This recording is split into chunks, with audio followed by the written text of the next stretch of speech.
आज के क्लास में हम लोग कल जो आपको एक पीडीएफ मिला होगा जिसमें कुछ बीमारियों के संबंध में रहा होगा, कुछ विटामिन्स के बारे में बताया गया था और ब्लड ग्रुप्स वगैरह की चर्चा की गई थी।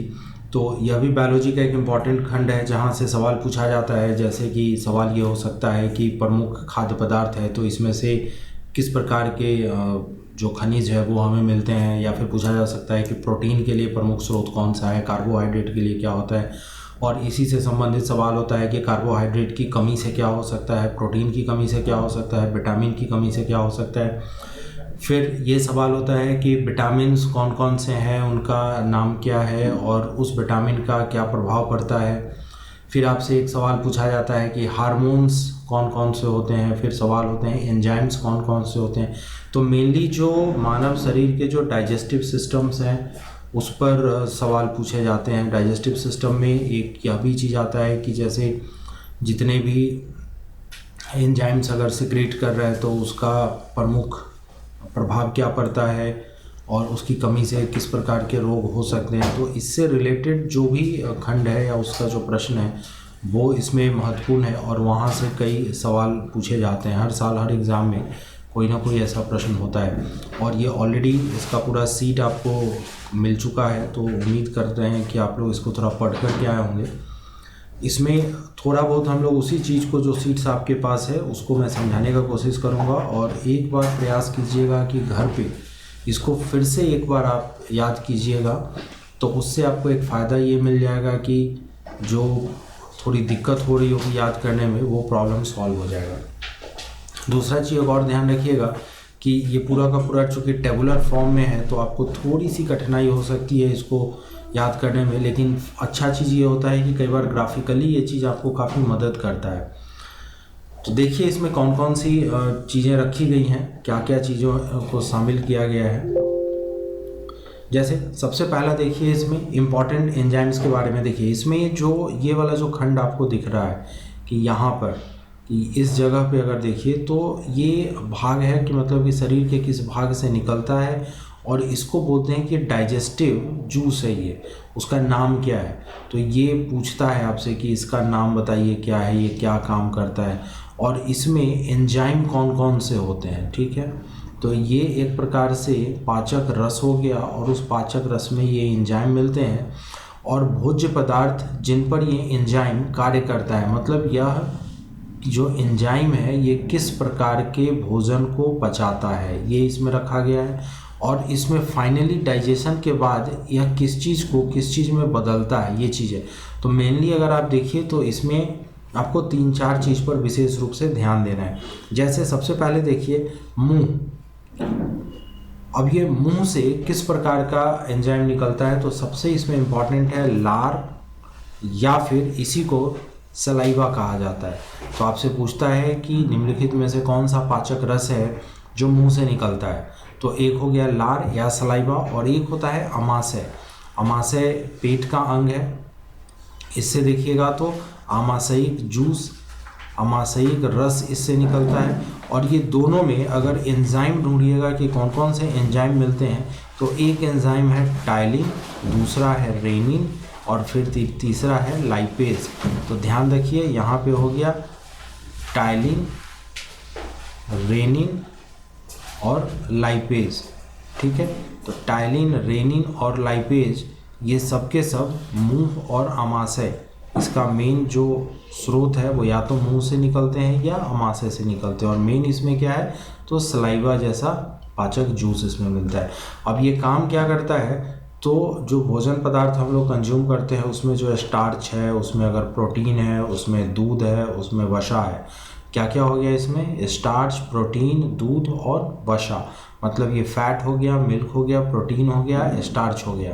तो इसके ऊपर ये काम करता है। अब काम क्या करता है कि ये मोल्टेज और डेक्स्ट्रीन में छोटे छोटे पेलेप्टेड में बदल जाता है, कैसीन में बदल जाता है, फैटी एसिड और ग्लिसरॉल में बदल जाता है। तो ऐसे इसको समझिए कि जब यह स्टार्च है तो स्टार्च मोल्टेज में बदल जाएगा, जो प्रोटीन है ये पॉलीपेप्टाइड में बदल जाता है, जो दूध है ये कैसीन में बदल जाता है, जो फैट है ये आपको फैटी एसिड में बदल जाता है और ग्लिसरॉल में बदल जाता है। तो कई बार सवाल पूछता है कि स्टार्च किस में बदल जाता है, और दूसरा सवाल होगा कि स्टार्च किसके प्रभाव से बदल जाता है।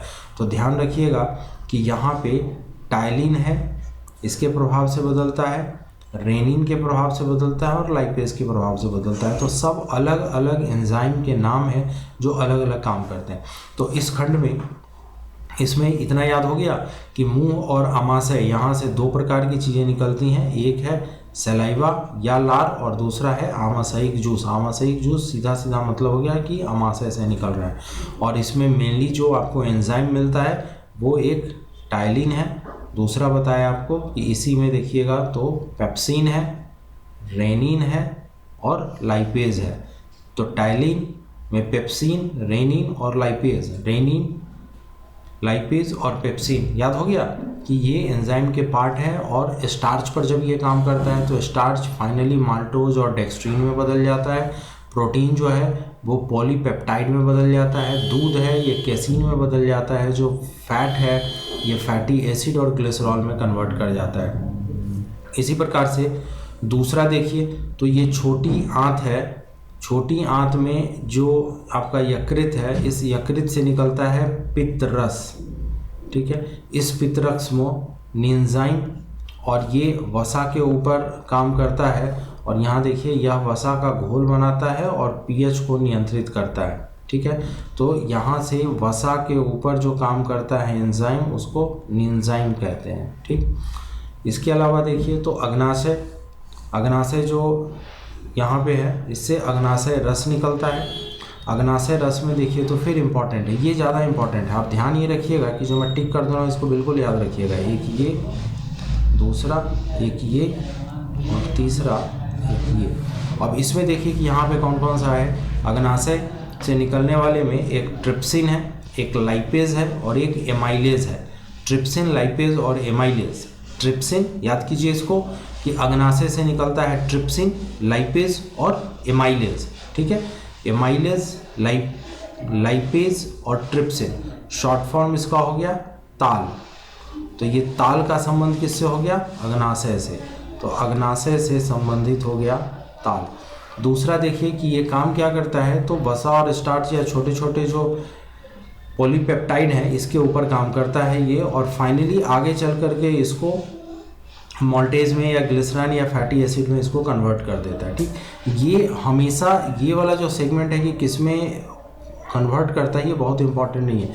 जहाँ इंपॉर्टेंट है वो मैं बता दे रहा हूँ। ये सेक्शन इसका इंपॉर्टेंट है, इसको याद रखिएगा। यहाँ पर आपको याद रखना है ये वाला कौन कौन से एंजाइम ज़्यादा महत्वपूर्ण है। तीसरा देखिए इसमें क्षुद्रांत। क्षुद्रांत में ये सक्कम एंटेरिकस से निकलता है और इसमें कई प्रकार के एंजाइम होते हैं। जैसे अगर इसमें एंजाइम को देखिए तो आपको मिलेगा peptidase, lipase, lactase, maltase, invertase, ठीक है। फिर से उधर से नोट डाउन कीजिए, पेप्टिडेज, लाइपेज, लेक्टेज, माल्टेज और इन्वर्टेज, ठीक। अब ये फिर भोजन पदार्थ बेसिकली देखिएगा तो इसमें पेप्टाइड, वसा, लैक्टोज, माल्टोज और सुक्रोज इनके ऊपर कार्य करता है और इसमें से अमीनो एसिड में कन्वर्ट करता है, फैटी एसिड और ग्लिसरॉल में करता है, ग्लूकोज में करता है और ये ग्लूकोज और फ्रक्टोज में करता है। तो कई ऐसी बाई प्रोडक्ट है जो इसमें निर्मित होता है, ठीक है। तो इम्पॉर्टेंट एंजाइम क्लियर हो गया। अब इसमें से दो तीन चीज़ आप देखिए कि एक एंजाइम है लाइपेज। ध्यान से इसको समझिएगा कि ये लाइपेज एंजाइम जो है ये मुंह से भी निकलता है, अमाशय से भी निकलता है। दूसरा यही लाइपेज देखिए अग्नाशय से भी निकल रहा है, तो यहाँ पर भी लाइपेज है। और तीसरा देखिए तो ये भी लाइपेज ही है जो क्षुद्रांत से निकल रहा है। तो लाइपेज एक ऐसा एंजाइम हो गया जिसका कोई एक स्रोत नहीं है, वो कई जगह से निकलता है। इसी प्रकार से अगर देखिएगा तो इसमें कई ऐसी चीज़ें हैं जो एक दूसरे को प्रभावित करते हैं। जैसे फॉर एग्जांपल देखिए यहाँ पे कि प्रोटीन के ऊपर, ये प्रोटीन है, इस प्रोटीन के ऊपर जब टाइलिन या पेप्सिन ये सब जब प्रभावी होते हैं तो ये पॉलीपेप्टाइड में बदल जाता है और यही पॉलीपेप्टाइड जो यहाँ है इसके ऊपर जब फिर एंजाइम का प्रभाव होता है तो फिर ये ग्लिसरॉल और माल्टेज में कन्वर्ट कर जाता है। ठीक है, याद हो गया होगा। आगे चलें। ये देखिए, ये उसी एंजाइम का ही है कि जो हमारे पास जो अभी पाचक रस थे, इसमें से कई बार सवाल पूछता है कि पीएच वैल्यू कितनी है, तो ये थोड़ा सा देख लेना है। दूसरा है कि इसका स्रोत क्या है, कहाँ से ये निकलता है और वो कौन सा एंजाइम है, और फिर वही कि किस पर प्रतिक्रिया करती है और अंतिम उत्पाद क्या है। ये दोनों चीज़ें उतनी महत्वपूर्ण नहीं है जितना कि ये सेक्शन महत्वपूर्ण है। सबसे पहला है इसमें लार। लार को देखिए तो इसका पीएच वैल्यू 6.3 होता है। ये निकलता कहाँ से है, तो लार ग्रंथि से निकलता है, और इसमें जो महत्वपूर्ण एंजाइम है उसका नाम है टाइलिन, और ये स्टार्च है पॉलीसैकेराइड, उस पर ये प्रतिक्रिया करता है और फाइनली उसको माल्टोज में कन्वर्ट कर देता है। ठीक है, तो ये तो क्लियर हो गया कि लार है। लार का पीएच वैल्यू हो गया 6.3। लार ग्रंथि से निकलता है ये एंजाइम, इसमें टाइलिन है।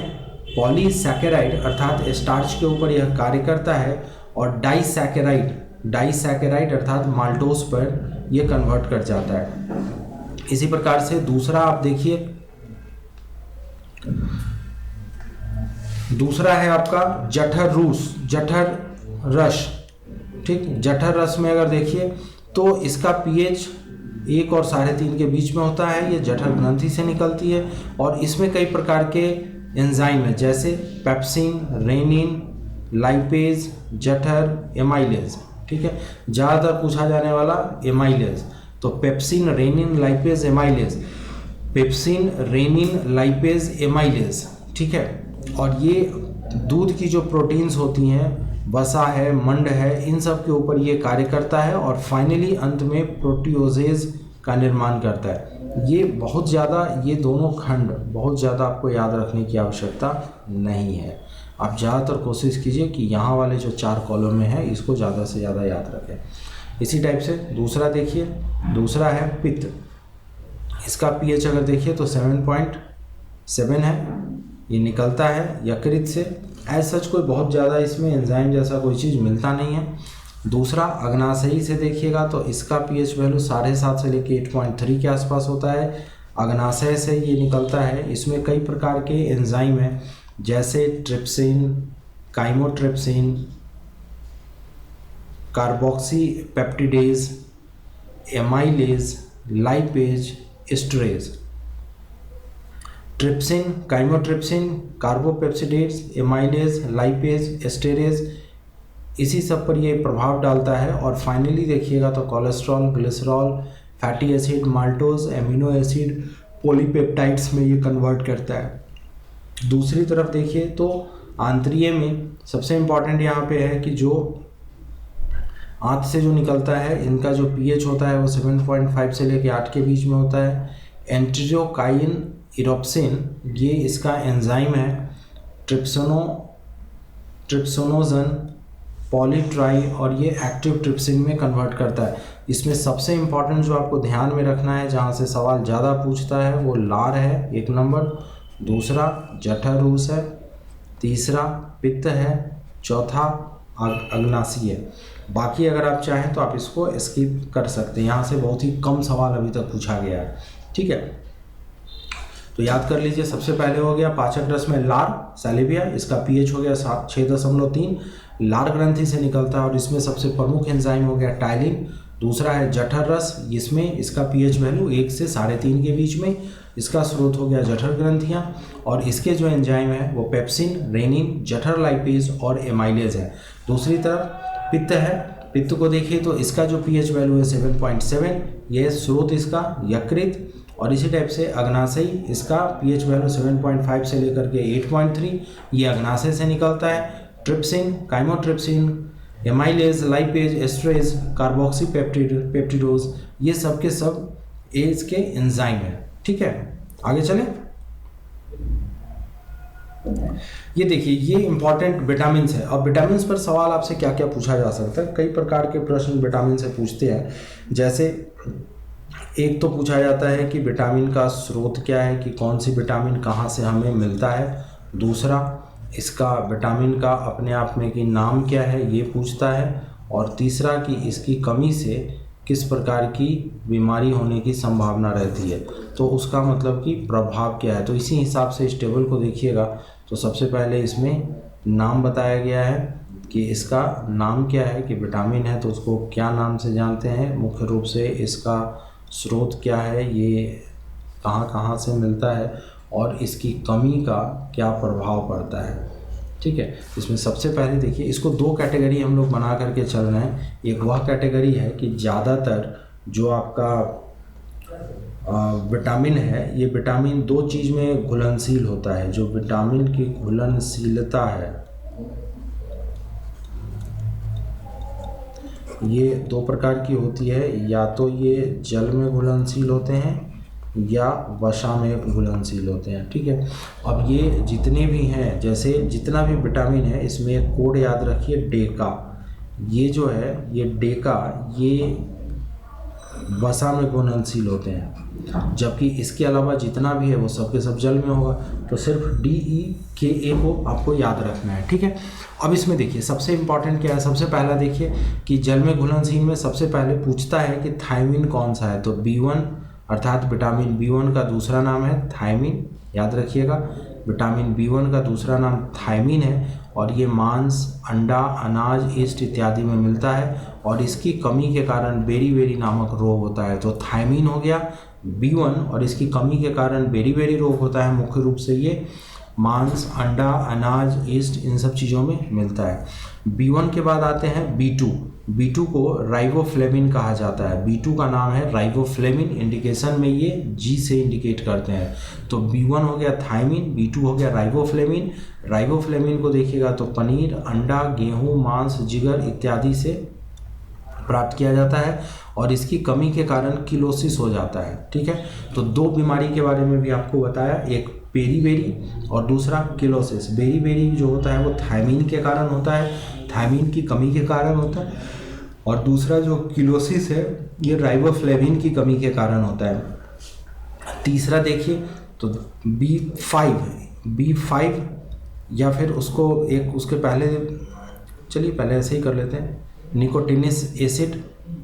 B5 निकोटिनस एसिड, इसकी कमी के कारण पेलाग्रा जैसा बीमारी होता है, और यह भी मांस, जिगर, मछली, दूध, अनाज, अंडा, इन सब चीज़ों में मिलता है।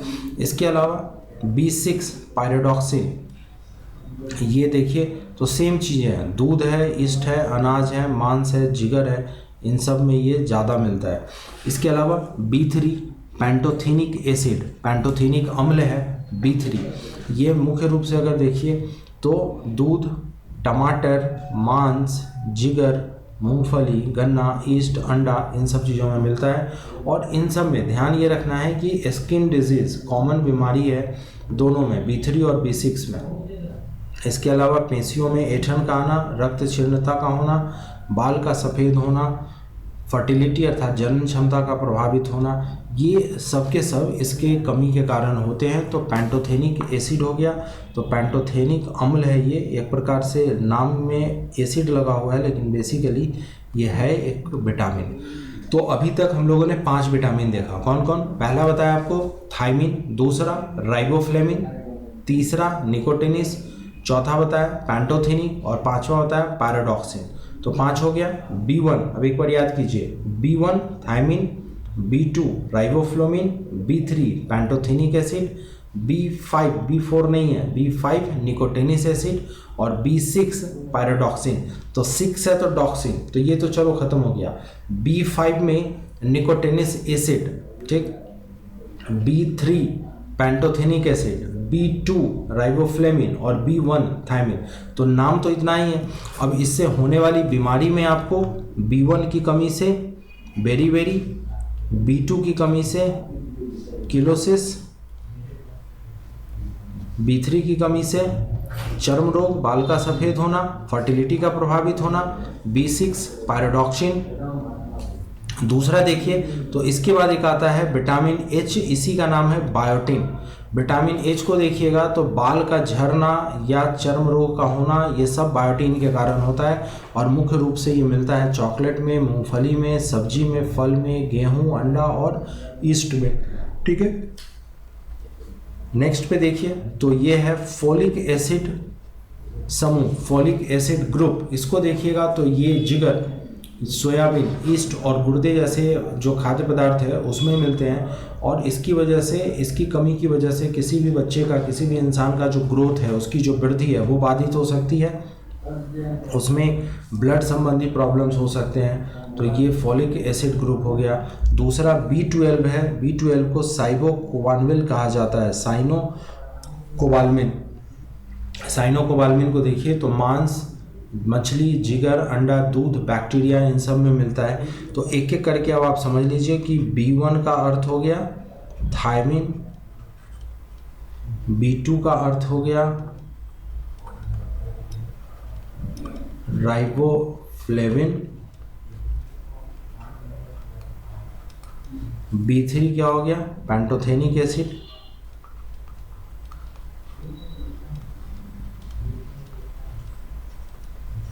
ठीक है। B4 है नहीं, B5 में क्या है निकोटिनस एसिड, B6 पैराडॉक्सिन।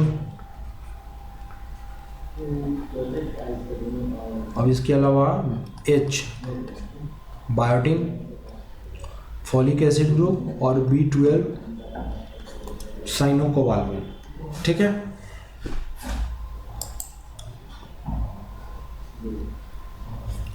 ये फॉर्मूला जो आपको बता रहे थे कि एक इसमें बच गया है, पहले ये देख लीजिए। एस्कॉर्बिक एसिड या विटामिन सी का पार्ट है। जितने भी साइट्रस वाले हैं, जितने भी रसीले पौधे हैं, रसीले फल वाले हैं, सभी में ये मिलेगा, ठीक है। स्कर्वी रोग हो जाता है। स्कर्वी रोग इसकी कमी के कारण होता है। इसमें देखिए एक महत्वपूर्ण है यहाँ पे आलू, क्योंकि बाकी चीज़ें तो हर जगह मिलती है, आलू यहाँ पे अलग तरीके से आ रहा है। तो एस्कॉर्बिक अम्ल हो गया। एस्कॉर्बिक अम्ल मुख्य रूप से नींबू वंश के फल, मतलब जितने भी साइट्रस ग्रुप है जिसमें रस होता है उन सब में मिलता है। टमाटर में मिलता है, सब्जियों में मिलता है, आलू में मिलता है और अन्य फल में भी ये मिलता है। अब यहाँ से शुरू होता है ये कि वसा में घुलनशील कौन कौन से हैं। तो पहले ही आपको बताया कि वसा में घुलनशील जो विटामिन है उसका शॉर्ट फॉर्म है DEKA, डेका। देखिए इसमें से डी को पहले देखिए, ये है ऑर्गेकैल्सिफेरॉल। डी का फुल फॉर्म हो गया विटामिन डी, ऑर्गेकैल्सिफेरॉल उसी का नाम है। मुख्य रूप से देखिए बटर, मक्खन, जिगर, अंडा, मछली का तेल, गुर्दा, त्वचा, ईस्ट, सूर्य में प्रकाश के संश्लेषण, इन सब चीज़ों में मिलता है। सूखा रोग हो सकता है, ऑस्टियोमेलेसिया हो सकता है इसके कारण। दूसरा ई है, ई को अर्थ हो गया टोकोफेरोल। ये मेनली देखिए तो ग्रीन वेजिटेबल्स जो होते हैं, इसके अलावा जो गेहूं है उसमें मिलता है। टोकोफेरोल की कमी से जो मांसपेशियां हैं वो कमज़ोर हो जाती है, जनन क्षमता प्रभावित होता है। इसके अलावा विटामिन DEK, नैप्थोक्यूनिन, के का मतलब हो गया कि ये नैप्थोक्यूनिन है जो मुख्य रूप से पनीर, अंडा, जिगर, टमाटर और बैक्टीरिया में मिलता है। और इसी विटामिन के की वजह से ब्लड नहीं जमता है। जैसे अगर किसी को चोट लग जाए कहीं पर तो खून जम जाता है। अगर किसी में विटामिन के की कमी हो जाए तो वो खून जल्दी जमेगा। अगर विटामिन के है तो फिर वो खून देरी से जमेगा या नहीं जमेगा। इसके अलावा विटामिन ए बच गया, रेटिनॉल। ये ए विटामिन जो है ये बेसिकली रतौंधी इसकी कमी के कारण हो जाता है। रतौंधी का मतलब है कि रात में आदमी को दिखना बंद हो जाता है। मुख्य रूप से अगर देखिएगा तो ये ज़्यादातर आपको दूध में मिलता है विटामिन ए, मक्खन, अंडा, जिगर, छिगरी, जो मछली का तेल है, इन सब में ये पाया जाता है। तो इसलिए मैंने आपको शुरू में ही बताया था कि वसा में घुलनशील जो विटामिन है उनको आप याद रखिए डेका के नाम से। इसके अलावा जितना भी बच गया वो सब के सब जल में घुलनशील है। तो कई प्रकार से यहाँ प्रश्न हो सकते हैं, जैसे कि जल में घुलनशील विटामिन कौन सा है। दूसरा सवाल पूछ सकता है कि निम्नलिखित में से कौन सा ऐसा विटामिन है जो वसा में घुलनशील है। तो ये थोड़ा सा आपको देखना पड़ जाएगा ठीक से। चलिए इसी से संबंधित एक और चीज़ है, इसमें ध्यान क्या रखना है आपको कि स्रोत पूछता है आपसे कि फलाने जो हमारे पास पोषक पदार्थ हैं उसका स्रोत कौन कौन सा है। जैसे प्रोटीन है, तो प्रोटीन भोजन के लिए बहुत महत्वपूर्ण है। अब प्रोटीन कहाँ से मिलता है, तो अंडा में मिलता है प्रोटीन, दूध में प्रोटीन है, पनीर में है, मांस, मछली और दाल। अब यहाँ पर देखिए, अंडा, मांस, मछली, मतलब ये कि सारे के सारे नॉन वेज वाले आइटम हैं। इसके अलावा मिल्क है और इसके अलावा पल्स है, दाल है। यही इंपॉर्टेंट चीज़ है कि नॉन वेजिटेरियन है जितने, उन सब में मिलेगा। इसके अलावा दाल में मिलेगा और दूध में मिलेगा। दूसरा अगर देखिए तो दूसरा कैटेगरी है वसा अर्थात फैट। ये कहाँ मिलता है, तो फैट आपको पता है कि देखिए घी है, इसमें फ़ैट मिलता है, जो तेल है इसमें फ़ैट है, दूध है इसमें भी काफ़ी हद तक फ़ैट है, और जो मांस है उसमें भी काफ़ी हद तक फ़ैट है। ठीक है। थर्ड है कार्बोहाइड्रेट। इस कार्बोहाइड्रेट में देखिए तो चीनी, शहद, दूध, अनाज, फल, आलू, इन सब में कार्बोहाइड्रेट मिलता है। कार्बोहाइड्रेट को देखिए तो सबसे इम्पॉर्टेंट इसमें कौन सा है, कार्बोहाइड्रेट मतलब समझिए ना कि आदमी जो मोटा होता है ना वो कार्बोहाइड्रेट की अधिकता के कारण होता है। तो ऐसा कोई भी चीज़ जो आपको जिसमें कार्बोहाइड्रेट होगा वो आपके मोटापन के लिए जिम्मेवार है। जैसे चीनी, ये इससे भी आदमी मोटा होता है, शहद है इससे भी मोटा होता है, दूध है, अनाज है, फल है, ये सब के सब जिम्मेवार है। इस समय कार्बोहाइड्रेट की मात्रा ज़्यादा होती है। दूसरा एक है खनिज लवण। खनिज लवण को देखिए तो यकृत, मांस, दूध, अनाज, हरी सब्जियां, इन सब में खनिज लवण ज़्यादा मिलती है।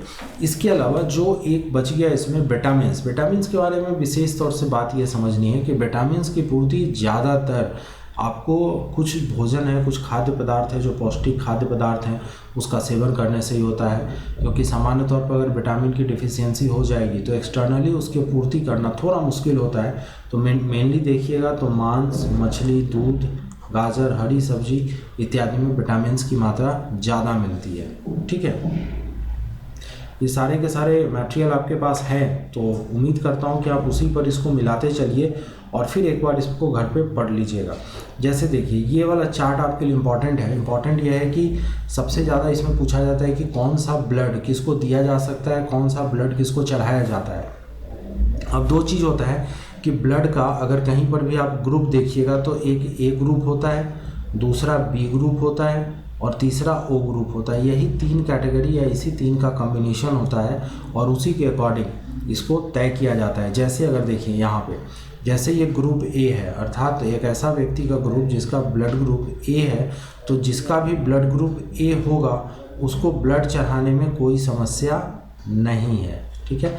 ध्यान क्या रखना है कि इसमें एक एंटीजन है, प्रतिजन है ये, और ये एंटीबॉडी है। अब ये जहाँ पर ये एंटीबॉडी और एंटीजन समान होंगे वहीं पर हम लोग ब्लड चढ़ा सकते हैं। जैसे ए, इसी टाइप से अगर बी देखिए, ऐसे चलिए पहले देखिए दूसरा देखिए, इसमें बी ग्रुप को देखिए तो एक ग्रुप बी है, ये दान करता है, डोनर है, और ये प्राप्त करता है, रिसीवर है। तो जो रिसीवर है इसका भी ब्लड ग्रुप बी है और उसमें जो एंटीजन मिल रहा है वो बी है और एंटीबॉडी ए है। यहाँ पर भी एंटीजन बी है, एंटीबॉडी ए है, तो चूँकि सेम है तो फिर इस पर ब्लड आसानी से चढ़ाया जा सकता है। एक तीसरा कैटेगरी है जिसको हम लोग कहते हैं कि ग्रुप ए बी का है। इस ए बी ग्रुप में एंटीजन ए बी, और यहाँ ध्यान रखना है कि कोई भी एंटीबॉडी नहीं मिलता है। और ये यहाँ पर ग्रुप देखिए सेम ग्रुप, सेम एंटीबॉडी, और यहाँ पर प्रतिरक्षी नहीं है, तो इसको देखिए ये भी चढ़ाया गया है इसको। इसी टाइप से अगर देखिए तो एक ग्रुप ओ है, इसमें कोई भी एंटीजन नहीं मिलता है लेकिन ए भी एक एंटीबॉडी मिलता है। इसी में अगर देखिए तो इसका इसमें भी जो ग्रुप यहाँ पे गड़बड़, ठीक है, यहाँ पर समूह पे ओ होगा। अब ये करेक्ट कर लीजिएगा आप लोग अपने मटेरियल में, मिसप्रिंट है ये ओ होगा। अब जहाँ पर यहाँ पर भी कोई एंटीजन नहीं है, एंटीबॉडी ए बी है तो सेम है। इसका मतलब है कि जहाँ कहीं पर भी ब्लड ग्रुप सेम हो, एंटीजन जो रहे और एंटीबॉडी सेम होगा, वहीं पर आप किसी को खून चढ़ा सकते हैं। अगर ये डिफ़र करेगा तो खून नहीं चढ़ा सकते हैं। ख़ास तौर पे ध्यान ये रखना है कि जो एंटीबॉडी है वह सिमिलर होना चाहिए, वो उसमें डिफरेंस नहीं होना चाहिए। उदाहरण के रूप में देखिए अब आप, जैसे यहाँ पे पहला वाले में देखिए, इस वाले में भी चर्चा कर रहे हैं, देखिए समूह ए, एंटीजन ए और एंटीबॉडी बी। अब इसमें सेकंड कैटेगरी में देखिए कि यहाँ पर अब प्रतिजन ए है, ये बिल्कुल इसके उल्टा है, जो यहाँ पे प्रतिरक्षी है एंटीबॉडी है वो बिल्कुल इसके उल्टा है, तो इसमें खून नहीं चढ़ाया जा सकता है। इसी टाइप से ए बी इसमें देखिए तो ये ग्रुप ए है, इसका ब्लड ग्रुप अलग हो गया, उसका एंटीजन अलग हो गया, तो ये भी नहीं चढ़ेगा। जबकि यही जो ओ है, इसको अगर आप देखिए तो इसमें क्या हो रहा है, चूँकि ओ है और एंटीजन है नहीं तो एंटीजन समाप्त तो नहीं होगा। जो एंटीबॉडी है वो यहाँ पे ए बी रखा गया है, ए बी है और यहाँ सिर्फ बी है, तो ये वाला जो ब्लड है ये चढ़ाया जा सकता है। इसलिए सामान्य तौर पे देखिएगा कि जो दान करता है इसमें ग्रुप ओ मतलब ये वाला ग्रुप, इसको यूनिवर्सल डोनर कहा जाता है, क्योंकि इसका दिया हुआ ग्रुप बी वाला भी स्वीकार करेगा, ग्रुप ए बी वाला भी स्वीकार करेगा और जो ग्रुप ओ का है वो तो स्वीकार करेगा ही। तो ओ जो हो गया वो यूनिवर्सल डोनर हो गया। इसके अलावा अगर आप देखिए तो इसमें जो ग्रुप ए बी है, ये वाला जो ग्रुप है इसको देखिए, ये यूनिवर्सल रिसेप्टर है। यूनिवर्सल रिसेप्टर इसलिए कहते हैं क्योंकि ये सभी से एक्सेप्ट कर लेता है, सबका ये ले लेता है, सबसे इसमें ब्लड का फ्यूज़न किया जा सकता है। तो ए बी और ओ हो गया यूनिवर्सल डोनर, ए बी हो गया यूनिवर्सल रिसेप्टर, और इसके अलावा बाकी जो एक दूसरे को खून चढ़ेगा उसमें ब्लड ग्रुप, एंटीजन, एंटीबॉडी सब बराबर होना चाहिए, तभी वो खून चढ़ा पाएगा। अगर डिफरेंस होगा तो खून नहीं चढ़ेगा। ठीक है, तो ब्लड ग्रुप वाले से को भी आप थोड़ा अच्छे से याद कर लीजिएगा, क्योंकि इससे भी कई प्रकार के सवाल रहते हैं। तो आज के स्लाइड्स में हम लोग उतना ही देखें, जो कल आपको एक PDF मिला था पढ़ने के लिए, उसी को मैंने कोशिश किया कि आपको समझने लायक कर दिया जाए ताकि आप उसको याद कर सकें। अब बाकी का जो इसका पोर्शन है वो फिर नेक्स्ट क्लास में हम लोग देखेंगे।